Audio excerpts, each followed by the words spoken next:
Good evening friends, welcome to the trader. 8th December ఇవాళ Nifty 226 points నెగిటివ్లో close అయింది. రేపు Nifty expiry కూడా ఉంది. నిఫ్టీ ఎక్స్పైరీ నాడు నిఫ్టీలో లెవెల్స్ ఏ విధంగా వస్తున్నాయో చూద్దాం. ఇవాళ ఈ 26,140 అనే ఇంపార్టెంట్ లెవెల్ బ్రేక్ చేసిన తర్వాత అక్కడి నుంచి మార్కెట్ మళ్ళీ వెనక్కి తిరిగి చూడలేదు. అక్కడి నుంచి కంటిన్యూస్గా ఫాలో అవ్వకుంటూ ఒక 250 పాయింట్స్ దగ్గర అక్కడి నుంచి ఫాలో అయిందని చెప్పి చెప్పుకోవచ్చు. ఈ 25,900 కూడా ఒక మంచి సపోర్ట్ అయ్యేది. మార్కెట్ ఇక్కడ హోల్డ్ చేయడానికి ట్రై చేసింది. రేపు మార్కెట్లో ఏ విధంగా లెవెల్స్ వస్తున్నాయో చూద్దాం.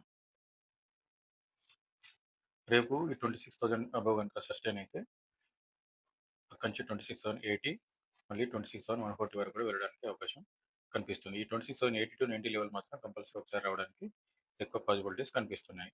కింది సైడ్ కనుక చూసుకున్నట్టయితే ఈ 25,900 లెవెల్ కనుక బ్రేక్ అయితే అక్కడి నుంచి 25,850, 25,800, 25,700 వరకు రావడానికి అవకాశం కనిపిస్తుంది. ఈ 26,000 అప్ సైడ్ చూసుకుంటే, డౌన్ సైడ్ చూసుకుంటే 25,900 అంటే ఒక 100 పాయింట్స్ రేంజ్ అనేది వస్తుంది.